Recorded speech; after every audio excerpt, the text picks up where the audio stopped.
Hi, everyone, and welcome to Nat Alliance Now. This week, we have a special episode featuring our friend and faculty member, Steve Anderson. Steve is hosting a roundtable discussion on how businesses in the insurance industry have adapted to the pandemic and some of the technologies that help them push forward in 2020 and beyond. Hey, everybody, I'm Steve Anderson, and I currently do research, writing, speaking, and consulting for insurance agents and their technology usage. Been doing that for 20 years. Prior to that, I worked in two independent agencies, one in the Washington, D.C. area and the other in the Dallas-Fort Worth area. And I'm pleased to be a moderator on our panel today. And so I'm going to turn it over and ask each of them to introduce themselves, a little bit of their background. Before I do, I should say that I've been on the national faculty for the National Alliance since the late 90s, teaching mostly technology and coverage questions and issues around those topics. So with that, Lindsay, I'm going to turn it over to you as our first panelist. Hi, my name is Lindsay Koistra, and I am with Laporte Insurance in Portland, Oregon. I am one of 8 shareholders. We have about 60 employees. I am a CIC. I'm on the CIC Education Committee for Oregon, and I'm also on the national board for CISR. I've been in insurance since 2002, starting as a claims adjuster, worked for 3 insurance companies as sales and marketing, and then went to the insurance agency side about 5 years ago. I've got a 6-year-old son and a 1.5-year-old daughter as well. Wonderful. Thank you. Bobby, how about you next? Hi, my name is Bobby Shomo. I have an insurance agency in the middle of Iowa.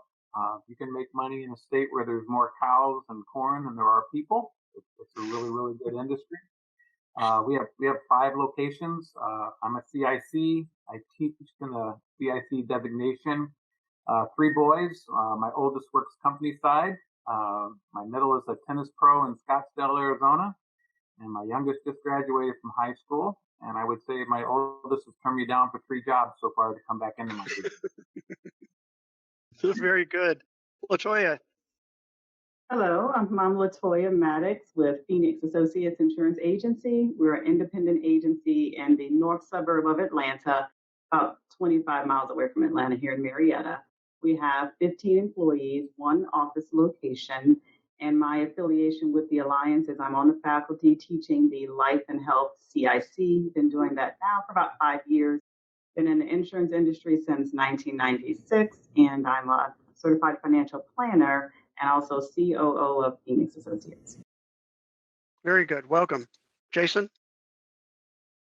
I'm Jason Cass. I am an insurance agency owner, 3-location owner in Southern Illinois, outside of St. Louis on the Illinois side, obviously. I'm married for 20 years. I have 2 boys, 15 and 21. And no one, by looking at me, ever can believe that, but that is the truth. I try not to lie about that. I love the outdoors. I mean, I like to do a lot of things. I've been a CIC since 2009.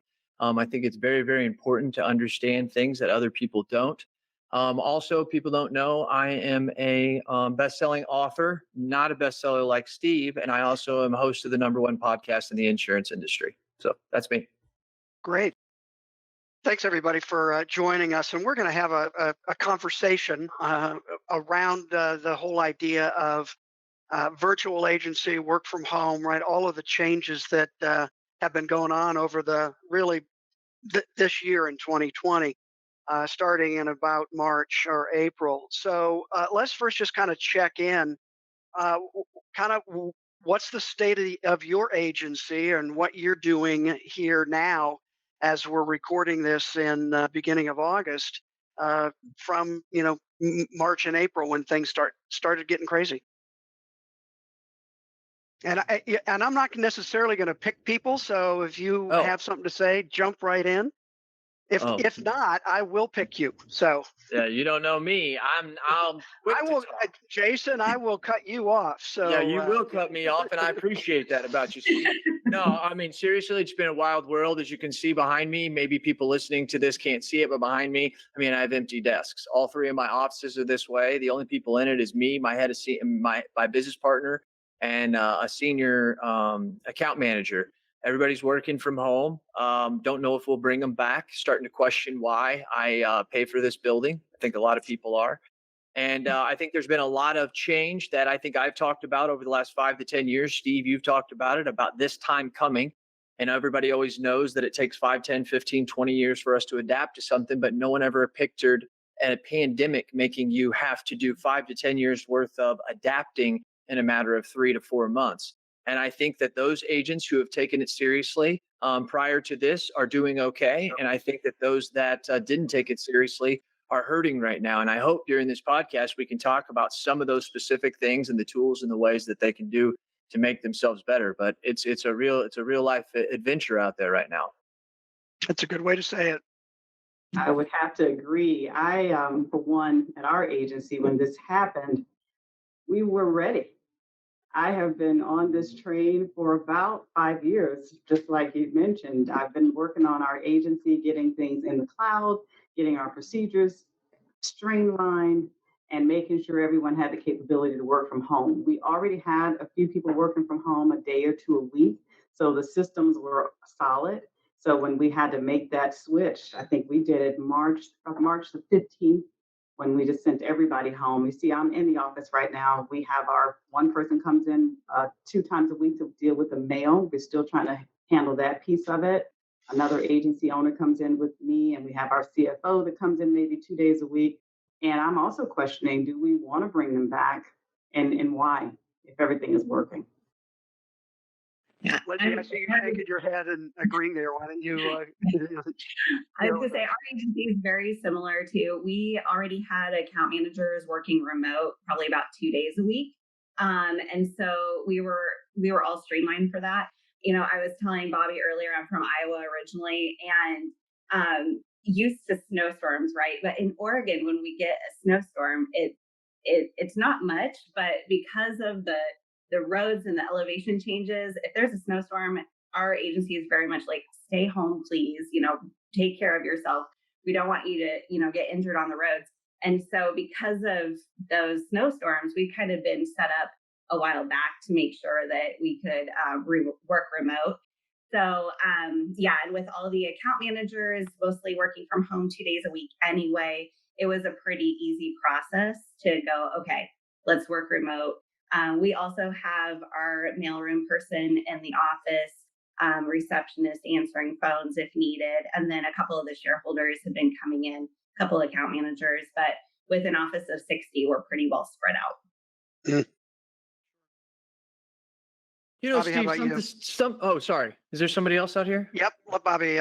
Sorry. Oh, Bobby. Hi. We're going to be in a pretty different boat in Iowa. We live pretty much socially distanced. I have 5 locations. We've only sent about a quarter of our employees home. We've kept all 5 of our offices open. We have a virtual employee that works out of Houston, Texas for our office full time. But we've been able to pretty much continue our operational procedures with our offices open, just sending some key employees home and then some people with some underlying health conditions home. Other than that, we've kept our offices open. Great. So a couple things. And I'm writing notes down for questions to follow up because we have a whole list of questions here we may or may not get to. The mail piqued my interest, right? Because we think about all the virtual, but we still have mail coming in somewhere, post office into a physical office or something like that. So again, how are you handling mail? I'll just say, leave that question, and each of you, as you want, can talk about it. I'll take that one first. As far as how we're handling mail, all of our mail is pretty much scanned. And so if we know the account manager who handles which account, we can scan it directly to them. It goes into their inbox. And then we used to, in the past, hold that mail for 30 days and then shred. Now we've had to change our procedures. Once we know it's been received in the system, we can just put it in our shred box. And far as checks, I am still battling these checks. Most of the checks are coming in from mortgagee companies and things where they're just not ready to do ACH. We have moved our customers from sending us paper checks by doing it over the phone or doing the credit card. But that's the main thing now is the checks coming in from the mortgagee company or that need to go to the mortgagee. And we have someone doing the mail. So it just, we just got to work around it. She sends it out for us. Right. Yeah, very good. Who else? I would agree. We're front end scanning the same way and getting the mail to where it needs to go. That was in place prior to the pandemic. I think the lion's share of agencies are doing either front or back end scanning at this point. Yeah, I have to say, I saw a LinkedIn post. This is probably in March, early on in the process, and from an independent agency that basically said in the post, clients don't call our office, nobody's there, and we don't have access to your files. And I mean, I remember just shaking my head, going, "Oh my gosh, really?" In today's day and age, not at least having scanned, documents and some things like that. So, Jason, I think that's your comment of those agents that weren't keeping up with some of the changes and things that needed to Mhm. be done, certainly are having more trouble now than Well, ever. Steve, let me add to this because this is an interesting thought that I'm thinking as we're sitting here. And I wrote down the things that bog us down are not the old things. Things that bog us down are old processes, and technology fills that. What do I mean? I'm here listening to two people have a conversation about opening the mail. And this is the exact conversation that we had a week ago in my office. And it was, why is there at least one person in the office? And we were like, well, at least somebody's got to open the mail. The mail's an old thing, but you can't get rid of it, right? So what we have to do is we have to change our process to make the process better. And you can only do that with technology. For instance, there are services out there that allow you to reroute your mail because we've been doing some looking into this. They allowed us to reroute our mail to them, and they will scan those images in for us. So we don't even have to open our mail, because then sitting at home, I then can be the person that dishes that mail out. So sometimes we think to ourselves, well, what else are you going to do? It's the mail. Even though it's old school, we still got to do it. And our thought process last week was, wait a minute, it's not the mail that's old, it's our process that's old, and we need technology to make that new. So that was something so it's ironic that we all started talking about that, because guess what? As an agency owner, we're talking about that same thing over here too. Yeah, exactly. Um, any thoughts on service providers? There used to be. I actually wrote, I don't know how many years ago, about that type of service, but I haven't come across anything lately. There's one out of Anything? Oklahoma that my team told me about. I don't know the name of Okay. it, but there is one. What's interesting, if you go out there and you search mail providers in Google, it doesn't even mention mail. It just talks about email. It's really funny. Right. Yeah. There's a service Exactly. that we've used in the past called iPostal, and they will scan mail and get rid of it for you. I guess if we needed to reroute a physical check, that would be where the challenge would come in. Yeah.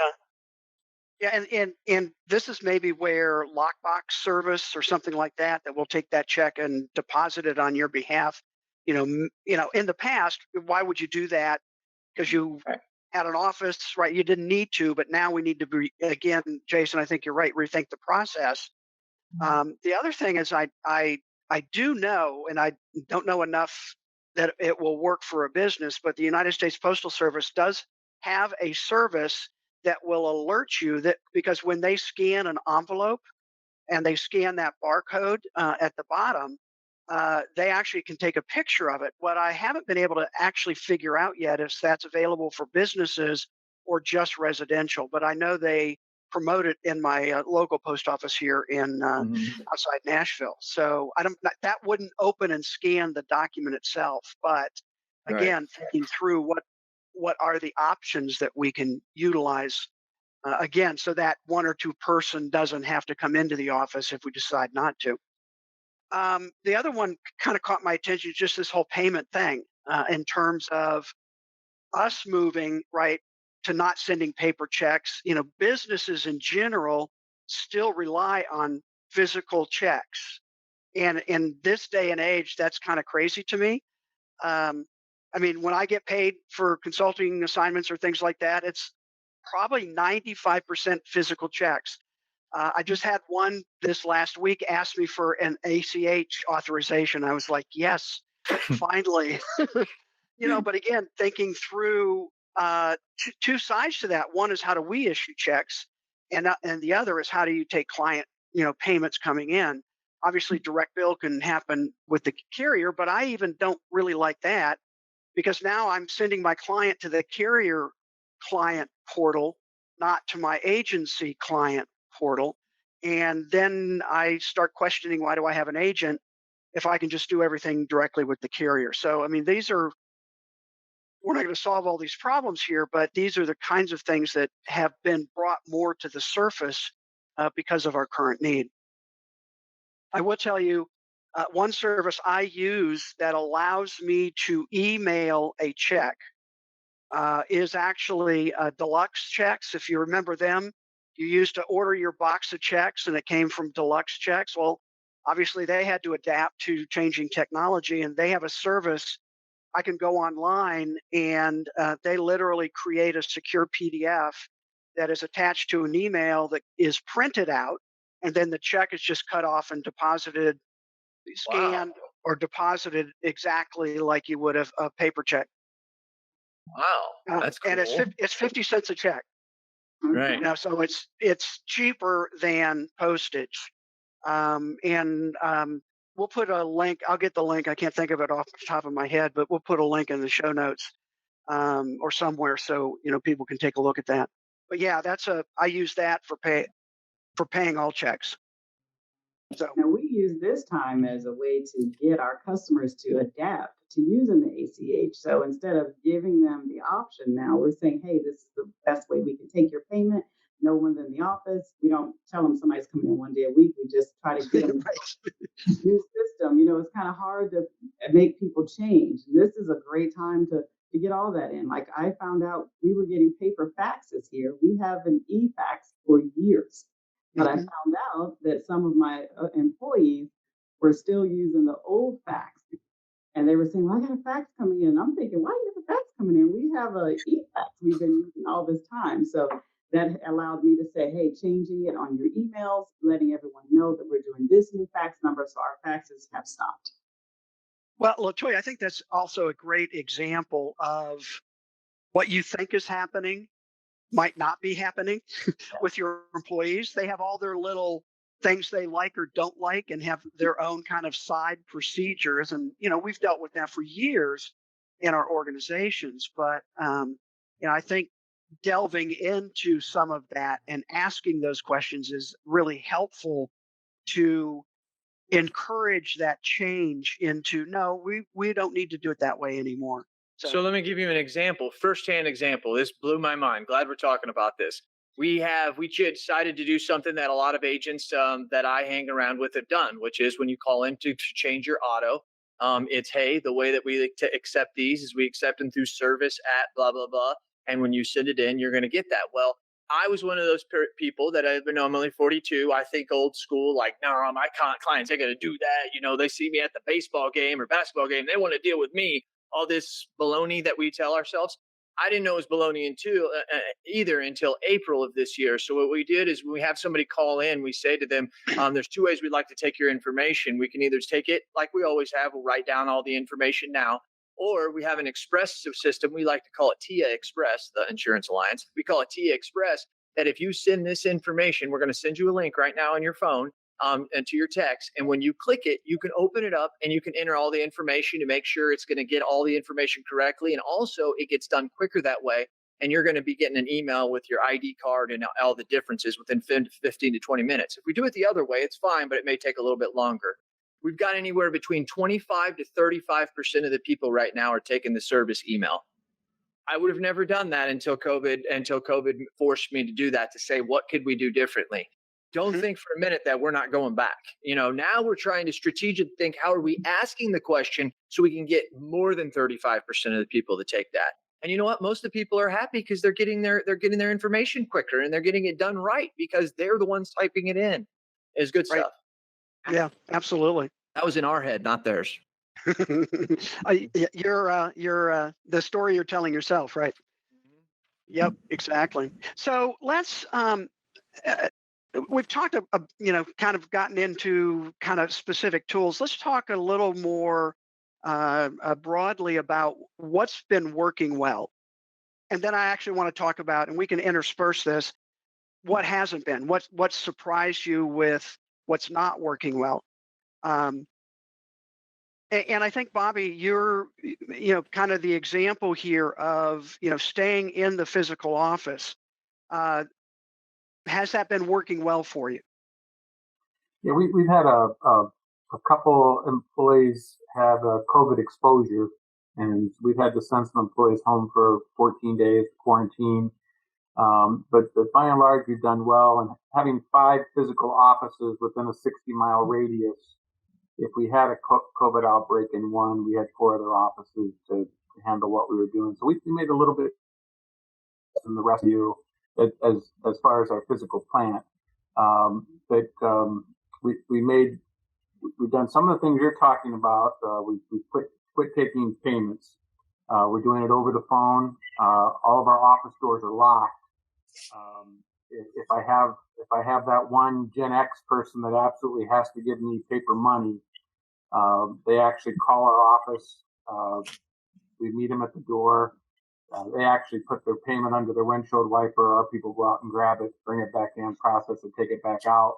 But there's a huge difference between my Gen X clients and my Gen Y and Gen Z in processing those. Yeah, absolutely. How about somebody else? What's working well? For us, we have a wonderful phone system that allowed us to keep our receptionist. So she is working 100% at home, but she's able to answer our phones. And it seems like she's in the office. She's able to transfer calls to everyone. And normally, when I get a call that she's transferred, the person always says, "Is your receptionist working?" So they're kind of upset with us because they're thinking, "Do you have her in the office?" Are you being so mean that you make them come into the office, right? Exactly. I always have to explain, no, with technology, she's able to answer the phone at home. So that's one of the things that has definitely been working. And we made some adjustments along the way. I'll tell you about our challenges later, but that's one of the things Okay. that worked. And this is probably the number one question I'm getting now is phone systems, because a lot of agencies are experiencing not that kind of benefit with their phone system, but limitations or things like that. Do you know what? So the question is, what phone system should I get, right? And should it be, completely virtual? What? So do you know what system you have now, Latoya? We have 2 systems, and I will follow up with you to get you the exact systems so that you'll be able to share it. But it is 2 systems that is making all of this happen. All of this work well. Yeah, and being able to do that virtually is really important. We're actually in the process of changing our phone system right now. So it had been working just fine, right? All of our voicemails go into our email. We're able to see it there, listen to it on our computers, on our cell phones. All of our phones are being routed directly to our cell phones or home phones. And then we are in the process right now of switching to Jive. And so it's not done yet, but I know I've downloaded an app on my phone for it. I've got it set up on my computer, so we're in process of that.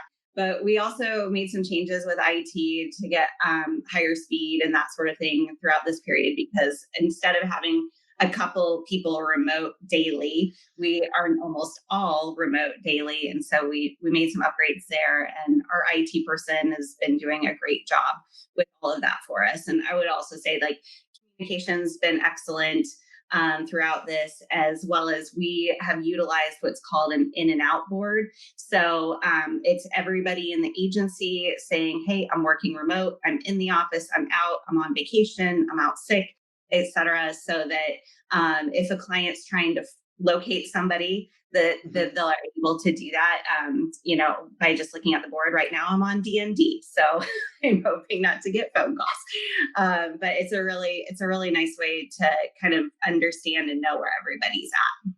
Yep. Great. Anybody else in phone stuff? Yeah, I'm huge on phones. Like, this is something I study. I apologize for this, so I'm not going to go on because I could go on forever. I use Lightspeed Voice. I had 8 of them until 2016, and then I finally found Lightspeed Voice, and I stayed with them. What we don't understand about a lot of VoIP communications is that there's really only about 6 or 7 actually VoIP infrastructures in America. And a lot of them will buy a piece off of another piece, off another piece, off another piece. And that's why when you have tech support, it doesn't always work well. And you got to go to level 2, level 3, level 4. Lightspeed Voice was the only one that I found that is like 70% of the Allstate agencies out there. They own their own technology. So that's why they have the best customer service. I sound like a commercial, but I just absolutely love them whatsoever. Not only that, they integrate. So my screen pops on my management system. So if somebody calls in, well, whoever's calling, my screen automatically opens to that. It records all the phone calls.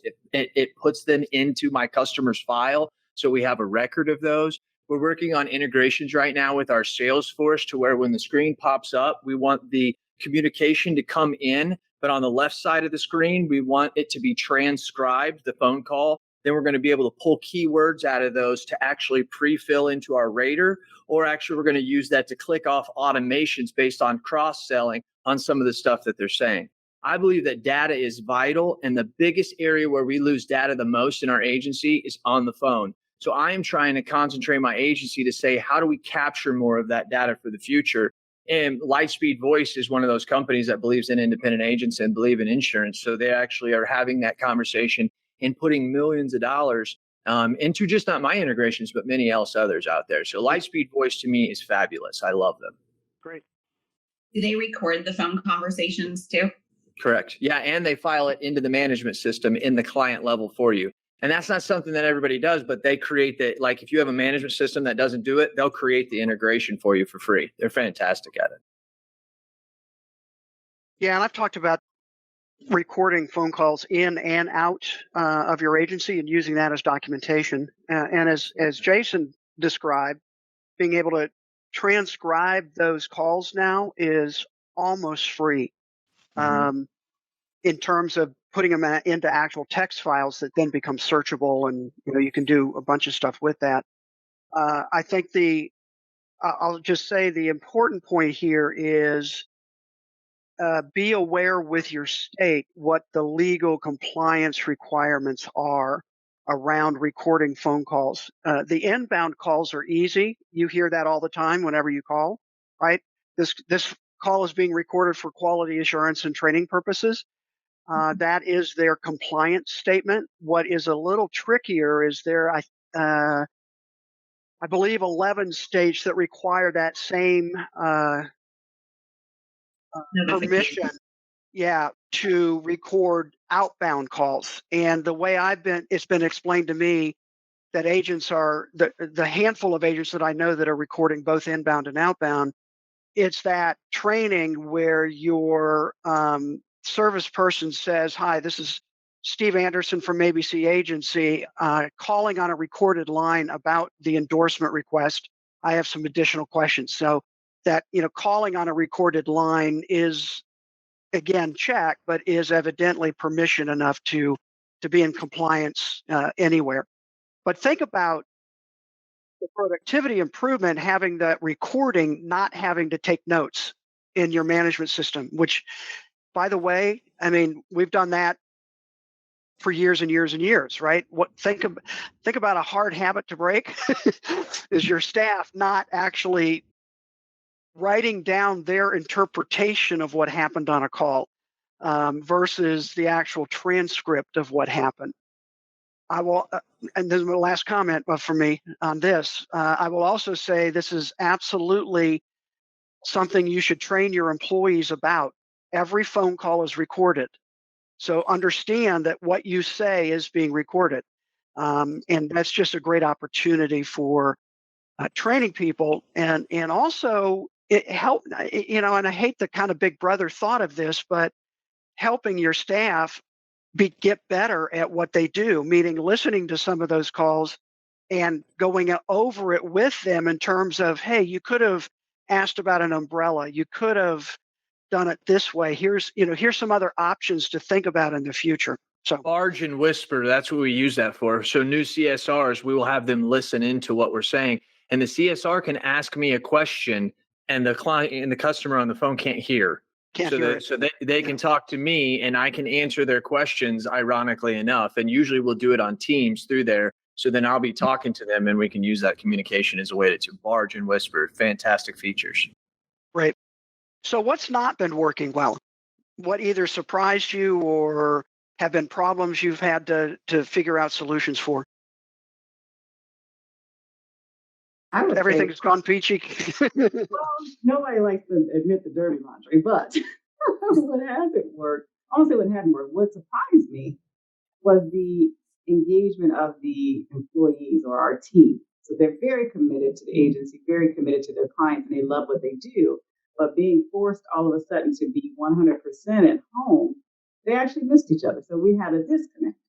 And I found out later that everybody was having their sidebar conversations and, trying to figure out what's going on. There was a lot of confusion and they were a little not knowing what to do. So we had a virtual happy hour with drinks.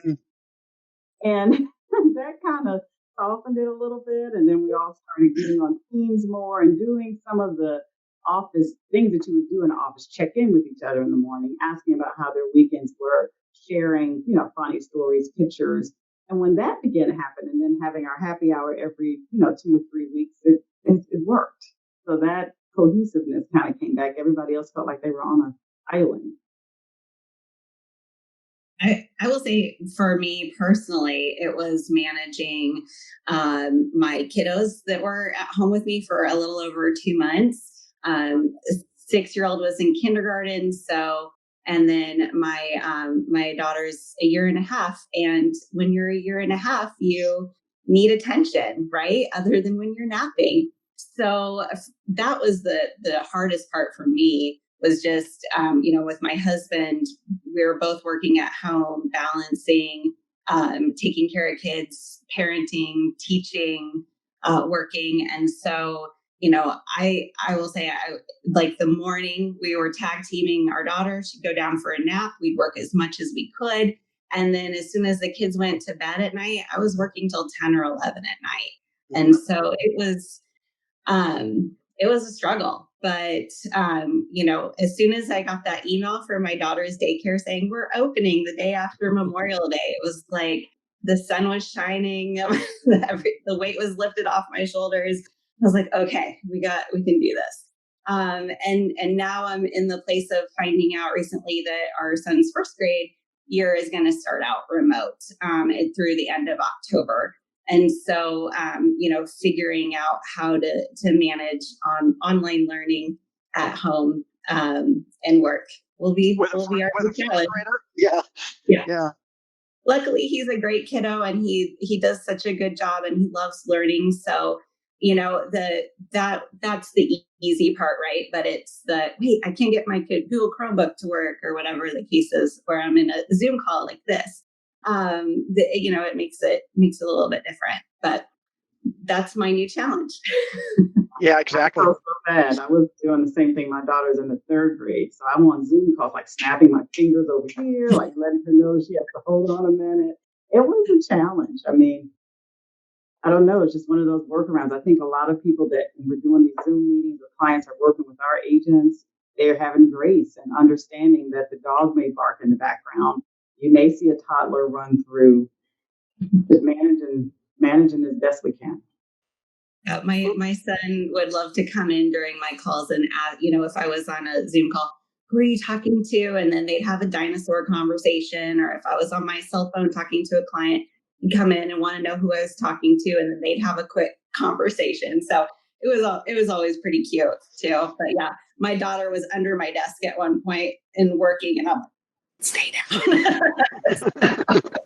I think it builds character because I think it caused us to have better conversations with our clients. Like instead of being so remote, doing the insurance thing, we were able to share our pain and the things that we were going through. So I think it helped the relationship building piece. Absolutely. How have you set up with employees? I guess guidelines is the word that comes to mind in terms of your expectations and what their expectations should be. And certainly, like Lindsay said, as we move into the fall, and Bobby, I'm thinking even of your people who are in physical office but may not have school available. So now we have daycare questions and, what's going to happen with kids and right, all of those kinds of things that we're all trying to figure out. have you put together any guidelines, for your staff in terms of what your expectations are in terms of how to manage some of those challenges?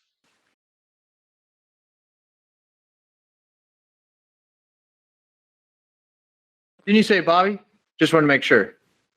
Well, I was pointing to Bobby because he's got the one with the physical offices, and that may be the challenge in terms of daycare, right? Of kids. I mean, just kids. What do we do with kids? A little different vote for us in Iowa. Our governor has been very firm on we're going back to school.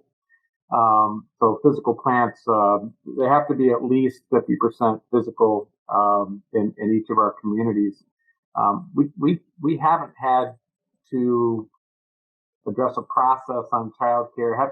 We haven't had those issues as of yet. I would echo what I heard from Latoya and Lindsay on the distractions within the system. Mm-hmm. And I would say I felt it more on the company side than I have on my employee side, because conversations with underwriters and company people, the kids and the dogs, and just trying to, when you're looking for exceptions and trying to get companies to move out of a box a little bit. That used to be a conversation where they peered over the cubicle to their manager and you got a decision in 30 seconds, and now it takes a little longer to get to the layers of people.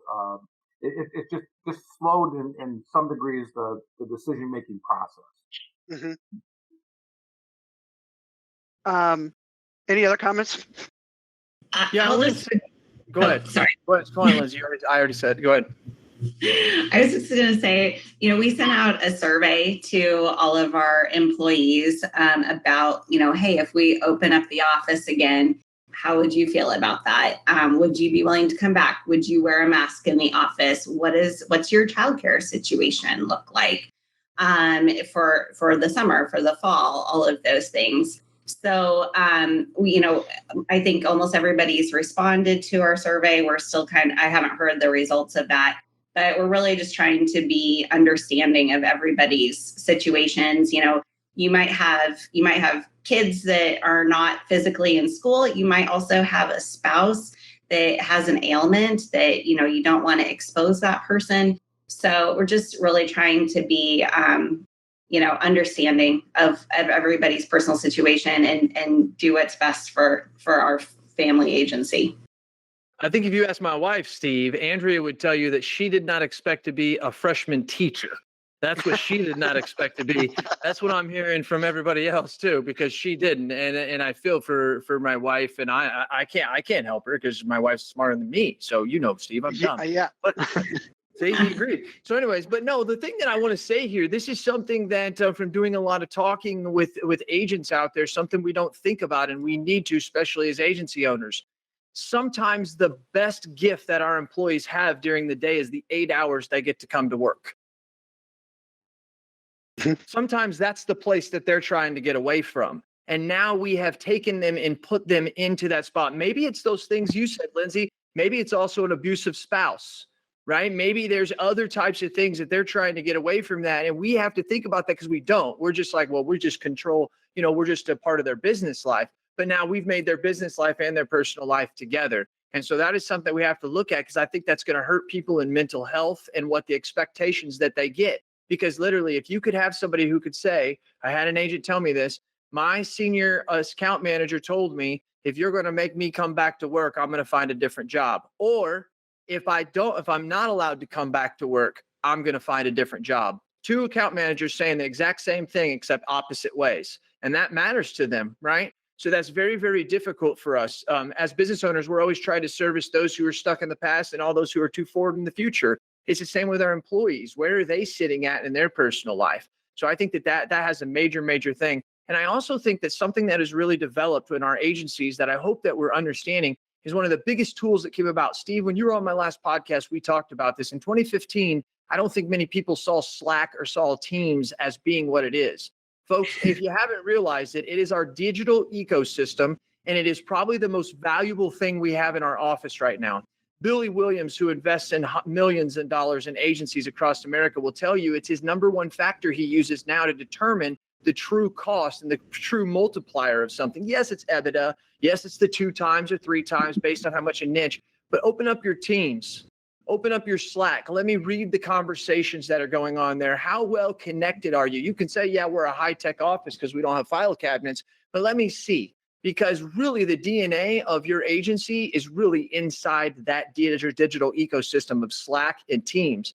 And then let's just say this, what if you go to an agency and it doesn't have Slack or Teams, right?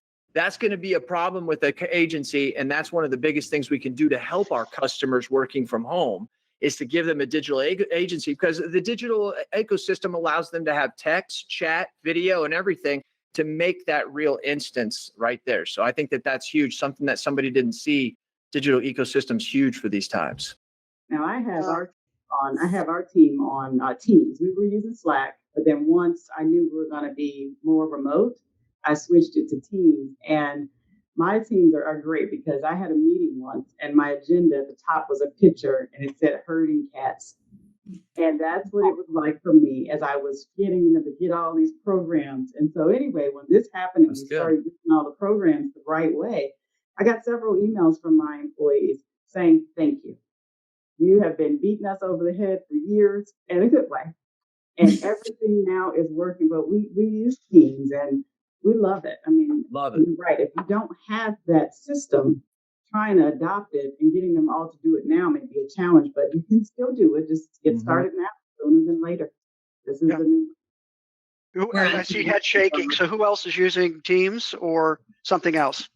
We're using Teams. Bobby, yeah. And that seems, I mean, certainly Microsoft is investing a lot of effort into building Teams as their kind of ecosystem, collaborative platform with all of their other products. Is actually really interesting to watch that development and what they're doing. One of the things I just kind of chuckled at is their new Teams view, right? Yeah. Where you kind of see an auditorium and you see people sitting in seats and things like that. Because again, Zoom or WebEx or GoToMeeting, all of those various platforms, you've got your view, and a lot of us are spending a lot of time on these platforms, so you might as well try and make it a little more engaging. Steve, did you see the NBA? You probably don't watch the NBA. You got to watch it. I don't. Latoya, you may see what I'm talking about. I saw pictures of. They have the wall is a screen, and you get on Microsoft Teams, and you can be put onto the screen. Screen. And you can be watching the game. That was good on the NBA's part. That was good. Something else in about Teams that I like, and we talked about the distractions with your employees. Maybe they have kids, maybe they have things that they're doing. Well, with Teams, like I have my watch, and we won't promote products here, but let's say if I am doing something with my daughter at school, someone sends me a message. I don't have to go back to my desk and check an email to see that I get an email from someone. It's here. And I can look at it, deal with it, or figure out what I'm doing. I can manage my time a lot better, but it's the new way. Interesting. Yeah, that's great. So what do you see? And Jason, I'm kind of going to direct this to you, I think, because you started however many years ago it was in your basement. And then, you big kind of remote, don't need an office. Then you changed, which is fine. Yeah. You have an office now. And I thought what I heard when you first started was maybe we don't need an office anymore. And so and I'd like each of you to think about, physical office and how the need for that might have changed. Yeah. And you know what? I had a better quality of customer when I was out of the basement of my home. Why? Because I chose the customer because they don't know me because I'm in the basement, right? So you get the good ones. You only pick those. There's a lot of them you're like, man, I wish you wouldn't have saw my sign outside, right? We all have those. So that was the good part. The reason why I get this question a lot, Steve, so I'm well prepared for it. In 2015, I started buying agencies. Really, really tough to buy a 500,000 revenue book and be like, well, I'm just going to integrate that into my basement. I thought I could because I was young and dumb at the time, but I realized that didn't happen really fast. So we bought an agency in Centralia, and then we bought this agency here, and then we bought that agency over in Mount Vernon. And so we do have that. I am being serious with what I started with, though. I mean, I'm really questioning this. I really, really, truly am. I don't know why I need this 1,500 square foot here. Combined, we have over 5,200 square feet of space that we have 3 people working in and been doing real successful for the last 4 months. Right. So that comes to that. So you just have to think about that. But that's the reason why. Do I think everybody needs a bit? And out of let me put it to you this way, Steve. In about 5 to 6 years, when I sell my agencies and I go strictly large commercial, because for everybody to know, I write large whales, $300,000-$400,000 accounts. When I go strictly large whales with me and just 2 or 3 VAs out of the Philippines, I will not own a business or an office. I will be back in my basement, actually in my house out on the bay in Florida. But yes, that's what I'll have. Yeah, great. Bobby, so you have elected to keep physical office, and I thought part of what I was hearing is this is I'm going to phrase it as a question, not a statement. Is part of that reason because of the demographics of your clients? Not just demographics of clients, but my entire state. So if you look at Iowa, Iowa is the first state back. We just had high school baseball and high school softball seasons completed here in Iowa. Just had our state championships last week. We have kids, baseball and softball are summer sports in the state of Iowa because of the farming and the agricultural here. So we're the first state in the nation to get back to high school sports. I live in a town of roughly 30,000 people. I live in town on 4 acres of hard surface street. So everybody else is more from a metropolitan area. I have 5 agencies, and my largest community is a base of 30,000. My smallest agency is in a town of 868 people. So it's a different mix here. Mm-hmm. And I think that's really important to understand. Again, your makeup, demographics, both client and employees, and where you're located as you're thinking through some of these questions and issues. But you'd even have to understand technology with us. And I'm going to put myself back in the dark ages. We VoIPed 4 years ago, and I actually had to leave my VoIP and go back to hardlines because the infrastructure here in Iowa, my internet goes down too much, and we were VoIP. We were losing complete service. We couldn't hear from our customers, couldn't contact our customers. So we're in a very, very different spot Right. than the other places. Yeah, and I think that's important to say is, there isn't one solution that fits all. You've got to understand, what's going to work for you and what pieces you can put together. And at the same time, not just say we've always done it this way, therefore we're going to continue to do it this way. Steve, real quick though, that's another thing that this pandemic has done for our society, right? It has made the glaring need for what Robert is saying right there to realize that 50% of people who live in in America, do not have access to high-speed internet. Internet where you would actually be able to make a phone call. So, I mean, sometimes 10 megabyte is not enough to make a good VoIP call. You need to have the 50 or 100. And we are starting to see that is a glaring thing. And I hope politicians get behind that, because I think that could do nothing but open up our economy to allow more people to have that. So I'm with you, Robert. I've heard of other agents having to leave that. I have it in my main office. I have that access. I don't even have it at my house. Right. But when I get into that smaller agency that has 868 people, I'm not getting fiber optic for quite a while yet. It's just not coming. So the things that I would like to do, I can't do. And I probably represent a pretty good percentage of independent agencies nationwide as far as the rural setting. It's a completely different question than what most of you are dealing with. Agreed. Well, I could geek out here a little bit because the FCC just granted Amazon a license to launch over 3,000 satellites into orbit to provide blanket high-speed internet without wired capacity. It'll be a few years, but I think there's some exciting things coming. Isn't Elon doing something similar? Elon's putting he is. Yeah, Yep. he says it's going to be within like the next 18 months. He said he's going to have high-speed internet everywhere in the world. So I mean that's pretty amazing. That sounds like something he'd say. And Yeah, well, he's got like those line of those satellites, and then the last time they went up, they have to put a glare on them because they're glaring off the sun and they're interfering with like scientists and stuff. So I think he's already got like 1,200 of them up there, and he needs like 20,000 of them to be able to. I mean, it's just unbelievable. We're sitting here talking about working at home. He's talking about putting satellites in the sky. yeah, exactly. So what topics do you think, we're kind of thinking about what you had to think about, or what help you might have liked as you were going through various stages of going remote, et cetera.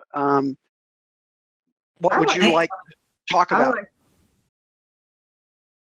I like one of the questions you guys had on here about work habits for the and Okay. change, what we wanted them to do, and we actually had to rethink our standard hours. 8:30 to Mhm. 5 o'clock. What does that really mean in a working from home environment? And we found, and all of you work from home, so you don't stop at 5. I mean, I found my team was going 7:30, 8 o'clock at night, and getting up as early as 7:30. So I thought we got to put the brakes on this. And some I Right. threatened to kick out They're the going to system. burn out fast. Yeah, Yep. just playing with them. But we did make some suggestions, that they take that midday real break, go for a walk, get out of the house, especially when we were quarantining and you couldn't go anywhere.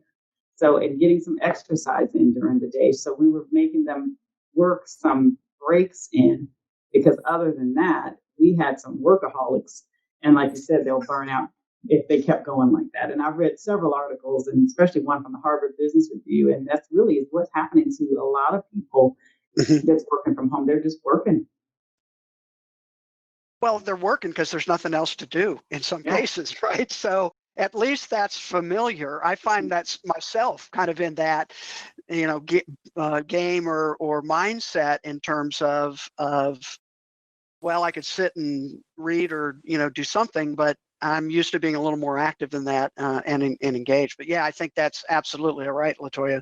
For 5 years that I was in the basement of my home, the same thing, Latoya. I really kind of thought like, this is great. I get to work when I want. If I need to take a break for an hour, I can go upstairs and then come back down. And then in 2015, we bought our first agency and I actually had an office. I remember, I don't know, a week, 2 weeks, 3 weeks in, I remember telling my wife, I'm like, I kind of like this. Whenever I go to work, not at a set time, and whenever I come home from work, work's done. And so I kind of thought to myself, like, I did really kind of like that. And I think I was more productive also in those hours as well. So I definitely could see how other people would think that. One thing that I took away from all of this is, I was in the car a half hour each way to and from work. So I've kind of have an hour back in my day, but I also lose my hour of alone time, right? Um, so that's interesting. But yeah, I think the burnout's real. I told my husband once that our kids were back in daycare that, okay, I'm going to stop working at night. And I think I've maybe done that a handful of times, really, since the day after Memorial Day. I still have been working at night, and so yeah, the burnout is totally real. And we've got employees logging on at 6, 7 a.m., and I'm emailing or Teams chatting with somebody at 10 o'clock at night. So yeah, we've got to be cognizant of everybody's mental health there. And what about vacations? I just took Right? my first one. Did you? since my birthday on January 3rd. Yeah, all of the trips had been, like spring break postponed, any kind of company trips, all that kind of stuff done, right? So actually today is my 15-year wedding anniversary. And so last weekend we went over to a resort in Central Oregon and just had an amazing getaway. And I actually got to go to the adult pool for an hour and a half. And I haven't been that relaxed since I was at a spa on my birthday. So that was great. But yeah, we have employees taking vacation time, and what that means for them. Everybody's a little bit different. Some might be going on a camping trip. Some might just be taking, a day off because they need it. And, we allow for carryover vacation, not all of it, but some of it. So, we want to make sure that people are taking their time. And actually, that might be something, I think traditionally it's kind of use it or lose it, but that also might be something that might need to be rethought a little bit, at least in the short term, right? Because it's harder to get away for lots, right? I know we had talked about doing some stuff, but there's an increasing number of states that won't allow us to come in. So I live outside Nashville in Tennessee, and so anyway, I mean, all of those kinds of issues are real issues. Latoya, I've had a question in kind of the back of my mind for a while for you because you're more focused on financial services versus the traditional property and casualty independent agent. Are you finding anything different about clients during this time? Any either more willing to talk, less willing to talk? And I guess for the others of you, I would have that same question. What are you finding with clients? And kind of tacked onto that is, how are you selling? Right? Traditional me as an agent, when I was selling, I was sitting face to face somewhere, either be between a desk or something like that. So I just realized I put 4 questions right in the same sentence. I'm sorry about that. So I'll start with, I do financial services, but I also have my hand in everything being the COO. So I'm in personal, commercial, financial Okay. side as well. Okay. Now, what I'm finding though is that during the pandemic, at least here in Georgia, P&C was just on fire. I mean, house sales were up, people were still moving, so they were fine. The commercial side of the business, we were more slower there. Retention was awesome. No one's moving. So everybody's kind of paralyzed. Now sales on the commercial side slowed down, but now they're ramping back up with the advent of Zoom. So the face-to-face has been a challenge for our producers having to get away from that.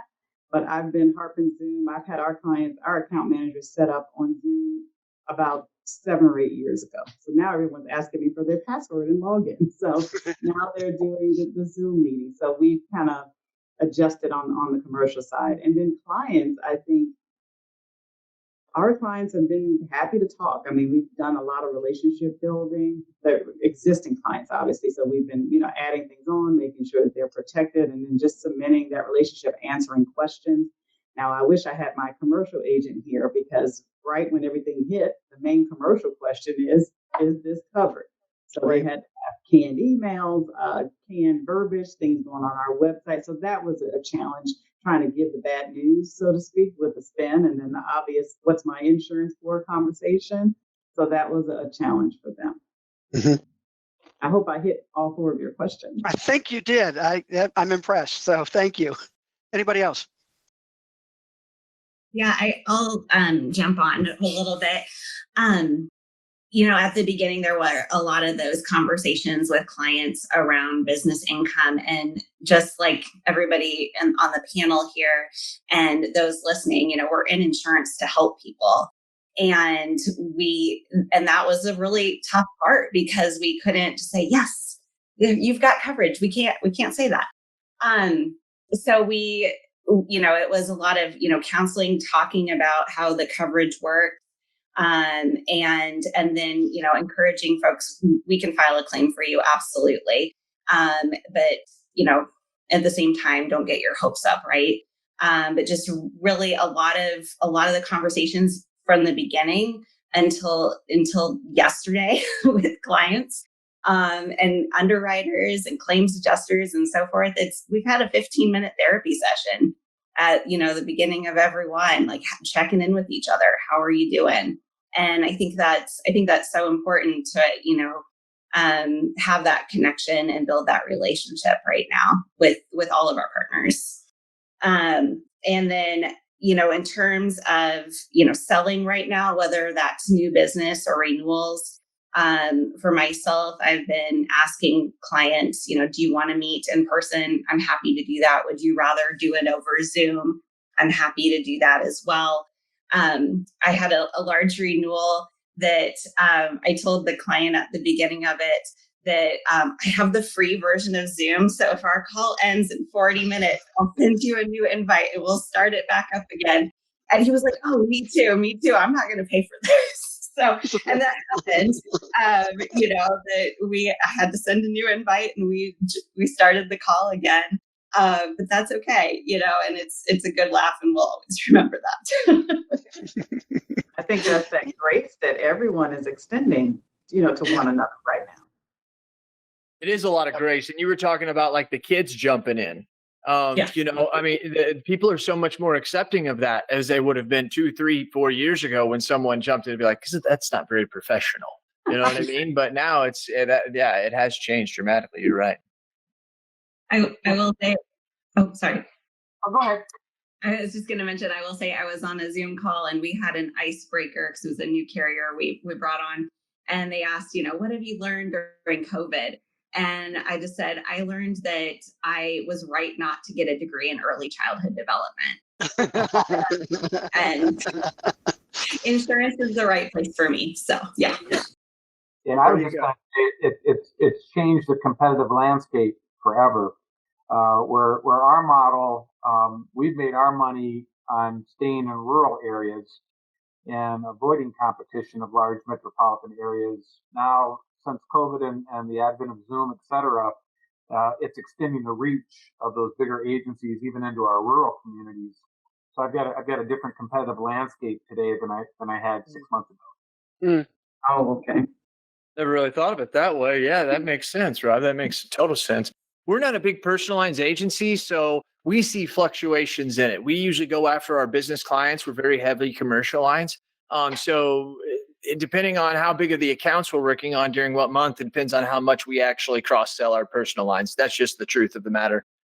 So we really haven't seen a lot. What I have seen is that something as an agent who travels 2-3 hours to see clients, I am so happy that they've now started to accept this Zoom thing. And a lot of them still aren't accepting it other than, well, I'm now using it because I have to figure out how to use it for my kids, right? Goes back to that thing. And it's like, oh, well, I'm like, well, this is fantastic because this has really helped us. And I make no bones about this. This is a weird thing. Okay. This is weird, but we were called by a company back in March. They know that we specialize in workers' comp. I spoke to the CEO or CFO on Zoom. Actually, GoToMeeting is what we use. And then the next time I spoke with the CEO, I told her all the issues that she had on her audit, on her workers' comp.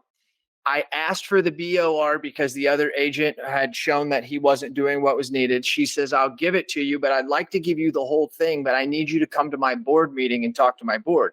This is an assisted living facility. You can't go within 5 miles of an assisted living facility right now, right? So I thought to myself, well, I can't even do the inspection or anything. So I told that to the board. With them on GoToMeeting, it was their very first meeting they ever had on GoToMeeting. Okay, so none of them knew how to use it. It was a big cluster beep. But anyways, as we're sitting there, I asked for the BOR, and long story short, they gave it to me. I want to kid you not. I have never been to this facility. I have never met these people face to face. Never one time have I shook their hands. Matter of fact, the companies that we ended up writing it with said, we won't do it unless we get inspections from you. The CEO said, you're not allowed to come on our premises. So I went to Drone Base, which is a place out there. I'm not advertising for them, just telling you to use. I used Drone Base and I put in the locations, and for $325 a pop, they did an aerial drone inspection for me of the roofs, the gutters, and everything, that allowed me to be able to get that information to then send it into my insurance company for them to make the approval on it. That was a $389,000 account. I still to this day have yet to meet the board or anything. We're having our first meeting on GoToMeeting as actual clients next Monday. I don't know when I'll be able to even go there. That wouldn't have happened in the past. You know what I mean? And I want that story told, and it's important to hear it here because there's a bunch of agents out there that think they can't sell because of GoToMeeting or Zoom, and it's actually a welcome. Just different times. No question about that. One what are some tips and tricks you've learned in terms of, Jason, anything, especially your comment about that client and they didn't know how to use anything. Any particular tips, tricks that you've learned over the last 3 or 4 months on techno? My original thought was on Zoom or GoToMeeting or on visual communication like this. But I guess I would say just what technology has worked well, what didn't work well, what did you discover that you liked? Any tips along those lines? Just I don't know. I mean, gosh, Steve, there's so many of them. I will tell you one thing we did do, we haven't done in a while, is we increased our penetration about 7% in the people who have our mobile app. We went above and beyond to use this as a time to say, hey, we have a mobile app that we built for you that has your information in it. And at a time like this is a great time for you. We know you're sitting around doing nothing right now, hoping that you're not a fourth grade teacher. Go here and sign up for our app or do that. Those were some tips and tricks that we did. We tried to think of things that would make people try to say, hey, I didn't have time to do that before, but I now will do that. So I think we went from like 21 to 27%, which we considered that a success. We said if we got more than 5%, that was big. So that was something that we tried to utilize. I'll think of more things, but just off the top of my head. What about client portal usage? See, we do not use the client portal usage. And Steve, I don't think it's not worth it, but I don't know. I know clients are using them for the direct writers, right? So why are they not using them for mine? I don't know. We just don't use that. Yeah. Okay. We have a client portal too, and that was one of my flagship things I thought everyone would just love. And you're right. The customers, they just don't gravitate towards that. Even if you educate them on it, it seems like you're doing nothing but educating them on it and telling them about it, and then they call you and you're like, yeah, Jason, as you explained earlier, you're texting them a link and they're going somewhere to fill out a form, right? Correct. That's on my website. Correct. So I guess I could send them a link and say, hey, go in here, but then they have to have the user ID and the password and all that. So Yep. Interesting. Yeah. Interesting. And I will tell you, there's a couple good companies out there that allow you with a couple permissions, they'll go get the deck sheets for you and bring it in. Those are some good things to use. And I know some very high producing personal lines agencies in this time that have been able to excel because they were able to grab deck sheets. So just cool things. One that I discovered actually quite a while ago, but it really applies now when we've talked about the dogs barking and the things like that, is a software tool called CRISP. KRISP.ai, which basically connects to your microphone, whatever you're using, and using active machine learning drops out background noise, both from what you hear and what the mic picks up. Wow, dude, Steve, you can't hold that back from me, man. You know what I'm a podcasting guy. You should read my tech tips. I do read Dennis, Steve. Don't try to say I don't read those. You know that I do. I stumbled across that a while ago, and it does seem to work pretty well. So again, I think it's PC only. I'm not a Mac person, so I don't know. But that's probably one of my better tips.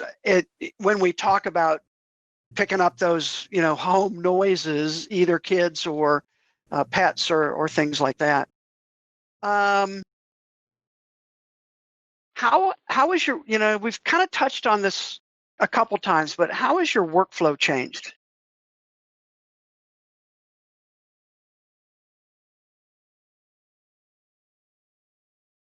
You got to think about that one a minute. Well, it hasn't changed for us. I can't say that it has. I mean, other than I'm doing the mail. I mean, Yeah. Yeah, I would say it hasn't. The flow itself hasn't changed. Maybe with the kids at home, and taking some breaks in between, and just managing my schedule. But the workflow, it hasn't changed. We niche in cities, counties, waterworks, and school systems. And our communication channel has certainly changed. You got to be willing to work on those boards through a variety of networks. But I agree, Jason had said earlier, just dealing with some of those boards, getting all the members of the board on the same page where we can actually have a communication and get a majority for a decision has been a struggle. Mhm. Are you monitoring employee productivity or activities or number of items completed? Are you monitoring is the first question. The follow-up would be how? Well, you just answered it. Our industry doesn't provide us a good piece of software to actually do that, where we're measuring KPIs and stuff. So the answer is, I don't, the saying is if you can't measure it, it's not real. I don't know if my employees are really working then, because I can't measure exactly what they're doing. There are systems out there that are making it, and I would love to hear anybody else, but that's Now, very, very difficult. it is very difficult. I'm a data person. So when I first got started in the operations side, I started trying to count number of quotes, like where you can pull it together. So the companies have it. Well, now you need it for the whole agency. So I did that for a long time. I won't say it was a waste of time, but I found I didn't really need to do that. Then we have our activity reports that come from our management system that talks about how many phone calls came in, how many changes came in, how many renewal quotes. So I use that. So then fast forward to when we start working from home, that was the first thing I thought was, how am I going to know if everybody's working? So I went crazy again with all this data that I really didn't need. So what I've been doing is going back to the activity reports. We have a customer survey that goes out to our clients. I monitor that very closely to make sure phone calls are being returned, make sure that they're happy with our service. So I would say a combination of activity reports, customer surveys, and then just checking in with our team to find out, are there any bottlenecks, which I do quite regularly, but it's not an easy way to check it. For our agency, our office manager has been checking Epic, our activity reports. If an account manager is putting their first activity in at 8 a.m. versus 11 a.m., you can kind of tell who's getting work done and at what time, right? And we're on Epic, Applied Epic. We're looking at applied analytics, which is supposed to, really give a lot more data and activity and so forth. My husband always says, "In God we trust. Everybody else bring data." So I'm yeah, right. I'm really excited. I hope that we invest in that because I think that'll help us not only with our productivity of our employees, but also there are some sales tools around it.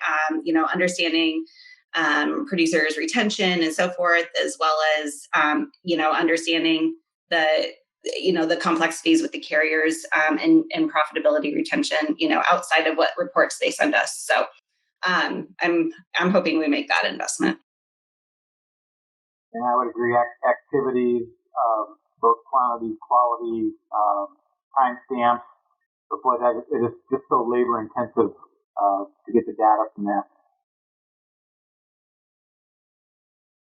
Yeah, and that's been it is an area where I'm seeing some work being done in terms of trying to streamline and provide better understanding of some of those touch points.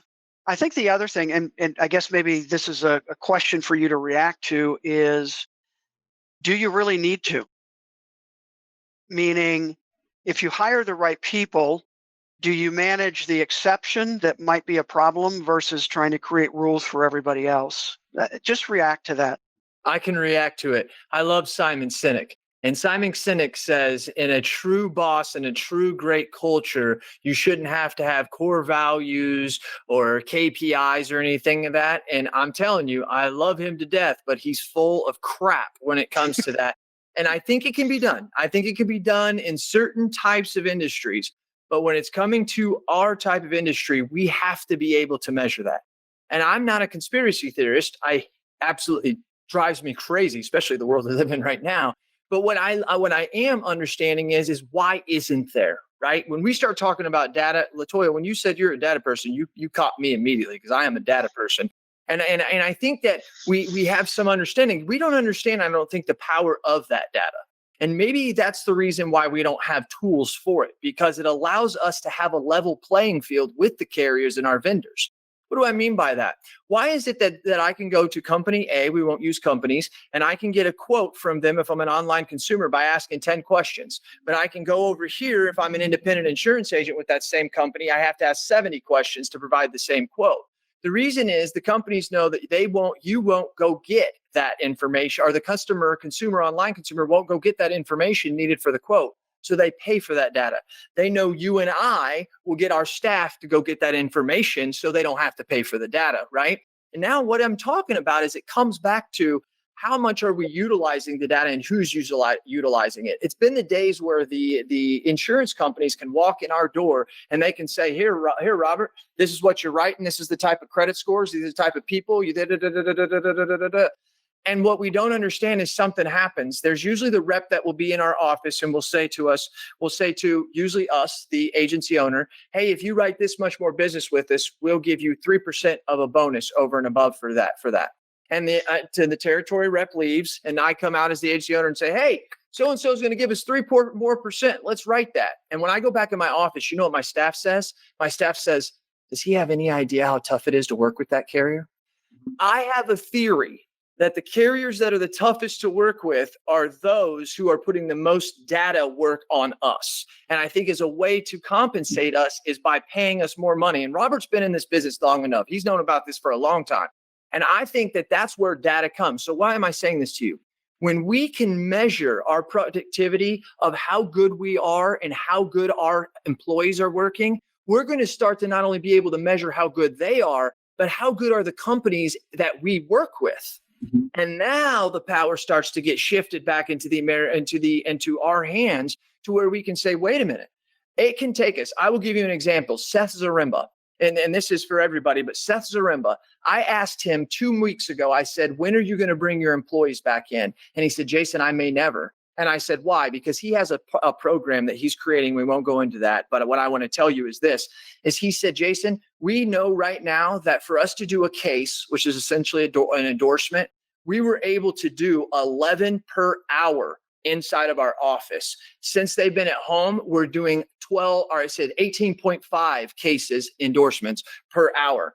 He said, the data is telling me, and God we trust, but we look at the data for everything else. The data is telling me that actually we're more efficient there. And then we're breaking it down and we're looking at the 10 carriers we look at and we're going, whoa, like 80% of our business is being focused on these 20% of these carriers over here, right? So what I'm saying with this is when data becomes available, and data really, and Applied has been one of those companies that has really made a giant buy by purchasing Tech Canary. They wanted to be able to get that behavioral data that other management systems don't allow them to have. Sorry, I don't mean to take it over, but I am huge on this. And I believe that that's one of the reasons why. And Steve, you are right. There's companies right now that are using AI and using other forms to get around Ivans to be able to collect that data for us. And that's needed. Sorry, got on my hot box. It's definitely what's needed. We have a carrier partner that's really good with us, and they give us the data. And they give us the data through our management system, and it looks at the data of all the carriers that we use. So we are able to see where are we moving business to, which, how many rewrites are being done with one particular carrier. So like I said, I'm a data junkie, and that is the best way to make decisions. And I think my team knows I'm a data junkie, so they were worried that they're starting to work from home. They want to make sure everybody's doing what they're supposed to be doing, and I will say they've been fantastic. Do you know what we're watching? Latoya, you know why data is so important to our employees? Because for once it gives them a voice in the ball game. It's not just the way that Jason Cass feels when he wakes up is why we made this decision. No, the data says it, so that's why we're going to make this decision. Not because you're the boss, Jason. You know what I mean? And I think when we explain that to our employees, it helps them say, "Wow, this empowers me." And I think that's the nuts of it. And it helps change behavior. If you find that employees are, using one activity code over another one that you want them to use, and you say, "Well, no, I don't use that activity code." Well, I got a report that shows me that you've used it 50 times. So I get to back it up. Latoya, did you say you own the place, or are you just a CEO? Because I might be needing to hire you. What is the? This is a great podcast. So one of the topics I think we need to touch on is cybersecurity. All of the terminals elsewhere outside your typical, internal network control, whatever that might look like for you. What are you doing? What have you done? Where on the threat scale is that for this particular conversation? So again, I'll just let whoever wants to jump in first. I'll go ahead. I love cyber liability. It's totally my jam. And so when we first wrote our cyber policy, I helped do that.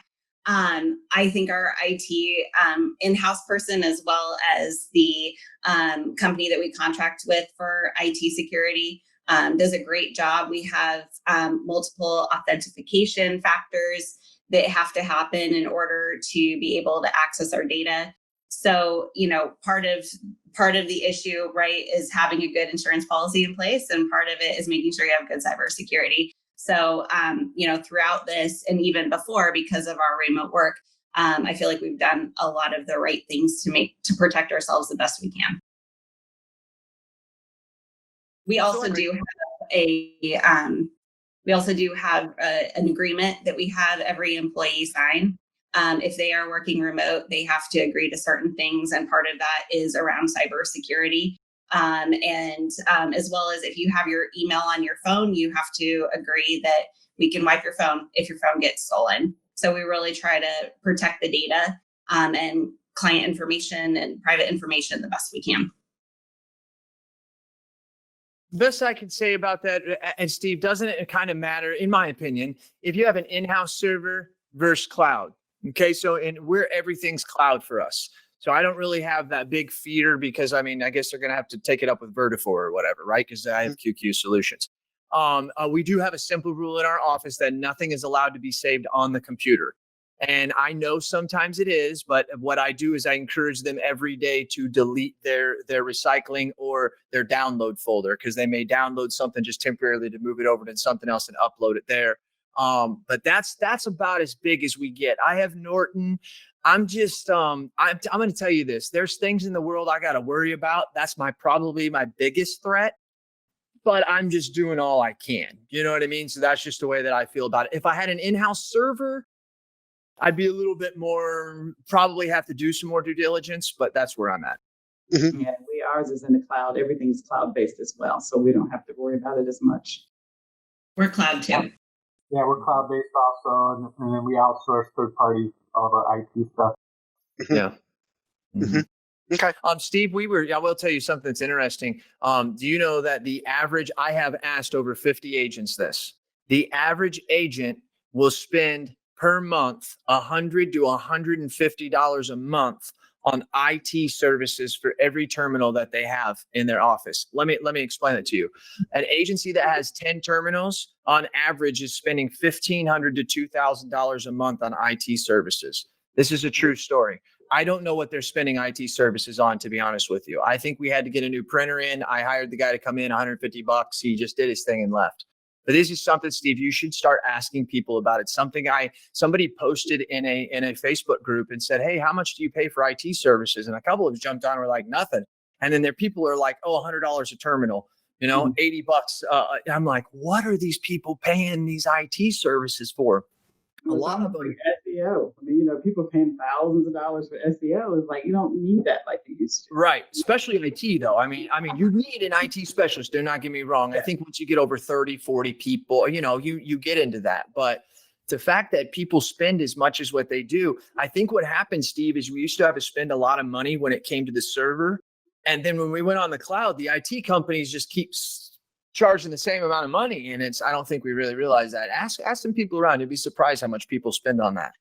Yeah, and I think it depends on what services are provided in terms of active monitoring and some of the cyber, terminal cyber stuff. But yeah, there's no question that I've been a fan, right, talking about encouraging cloud-based stuff for a long time because agents can't afford to protect the in-house server.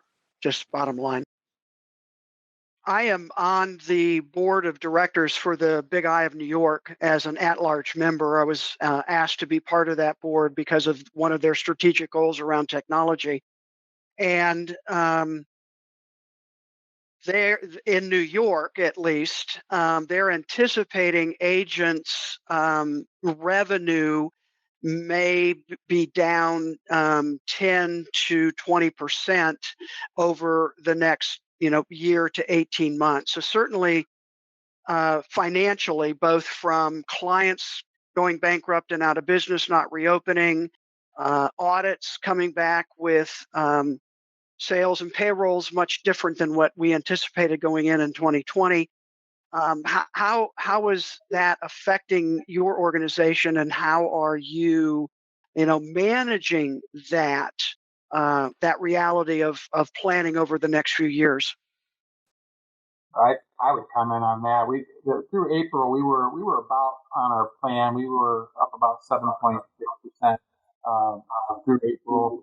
That has settled down somewhere between 1.5% and 2% now, and largely what you just mentioned, adjusting payroll, adjusting sales. A lot of my retail people have been closed for months, and so audits are going to be a lot of negative audits, a lot of return premium, and we're feeling that crunch. We're also a lot larger than I would like to be in agency bill accounts. It's one thing to have out there. It's a completely different story to be fronting someone's premium that you're not sure is going to be in business 3 months from now. Yeah.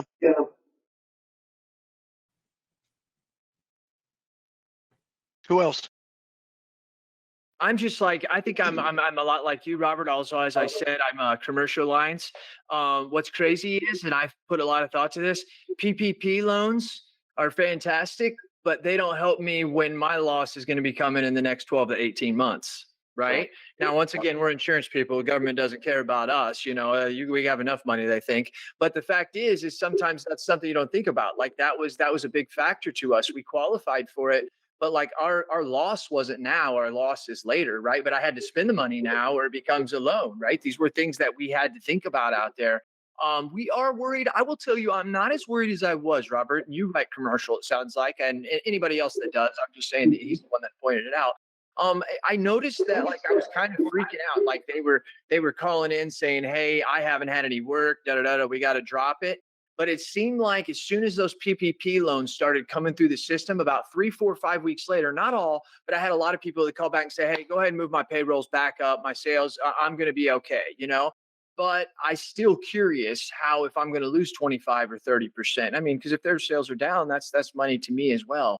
So I do agree. That's something. And I've never been through like as an agency owner, some kind of big rock like this, some big movement, maybe like 07 or 08. So I'm kind of in my new territory trying to make sure like how am I going to manage this as these audits start coming through here in the next 3 or 4 months. So that's my concern.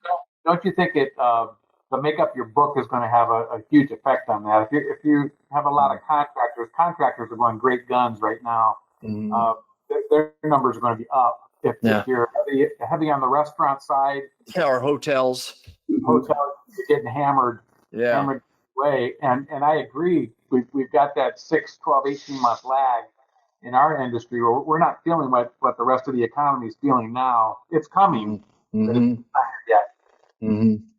And you're right with the industry. On the commercial side, we specialize in private schools and churches. And we do have some restaurant business, a lot of contractors. So we got some closures there on the restaurants for a while, but the schools and the churches are pretty much still open. They still have all their coverages. But you're correct. On commercial, we're not going to see anything until 8 to 12 months. And in our agency, we're equally balanced between personal, commercial, and then a life and health division. So that's going to help us. And we survived 08, and our thinking is this is another business cycle, and we will come out of this even stronger and operationally efficient, which is going to make it. Yeah, we're 60-40. We're 60 personal, 40 commercial.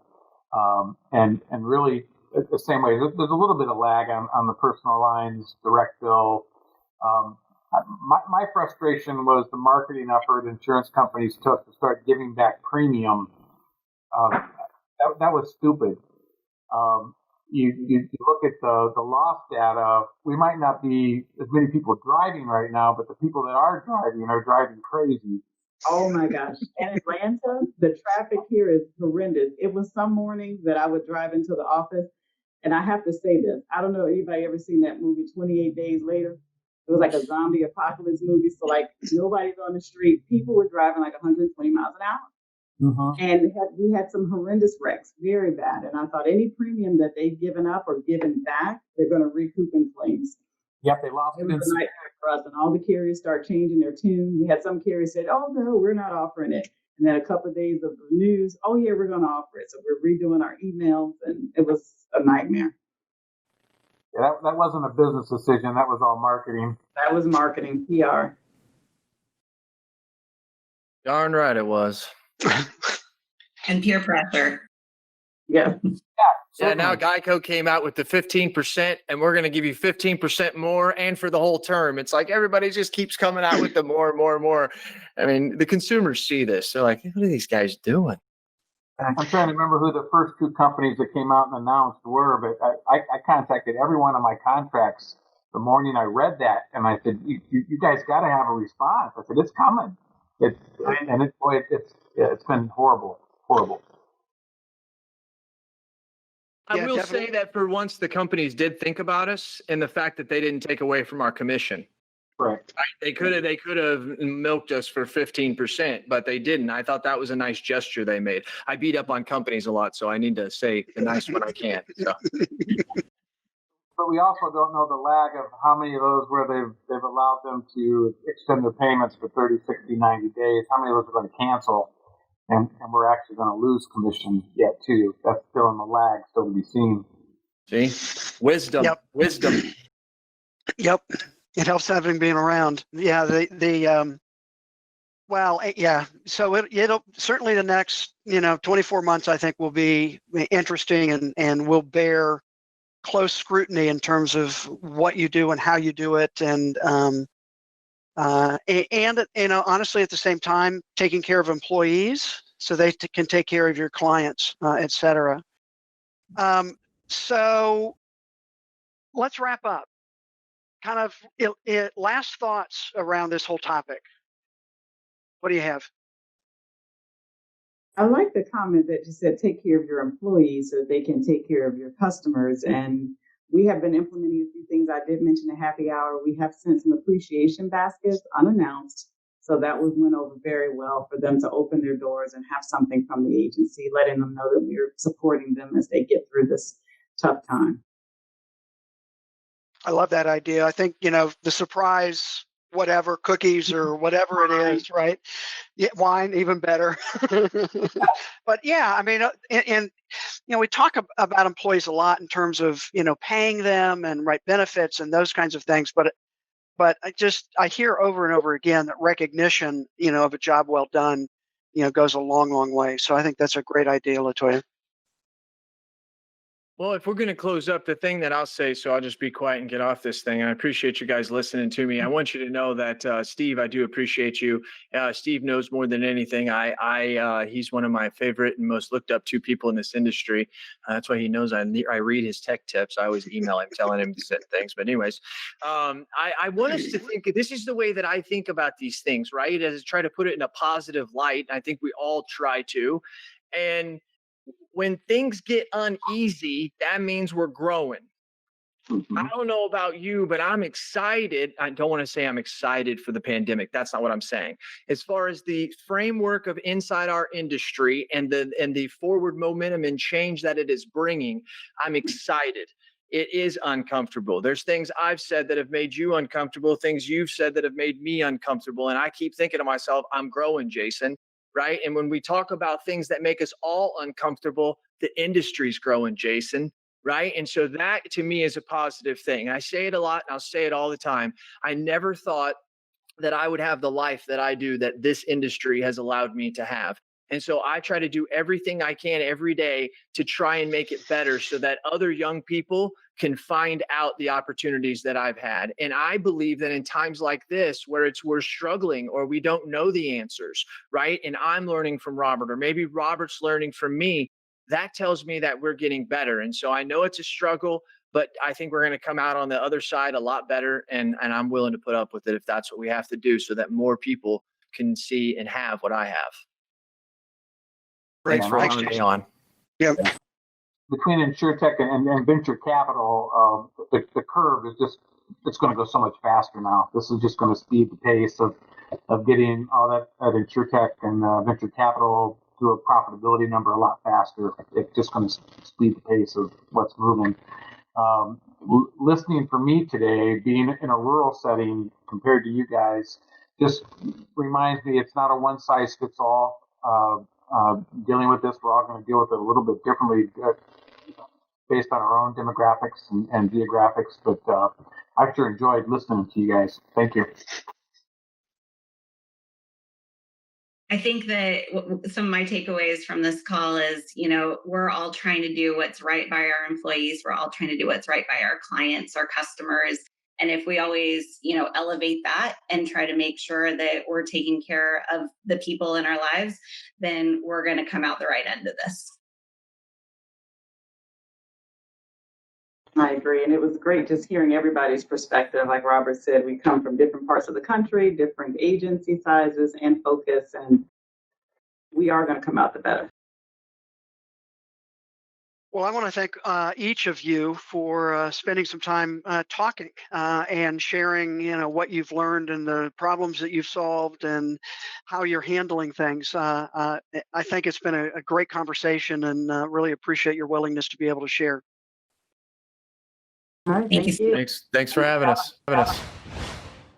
That's it for another episode of Nat Alliance Now. For more info on the National Alliance or to hear our other podcasts, check us out at scic.com.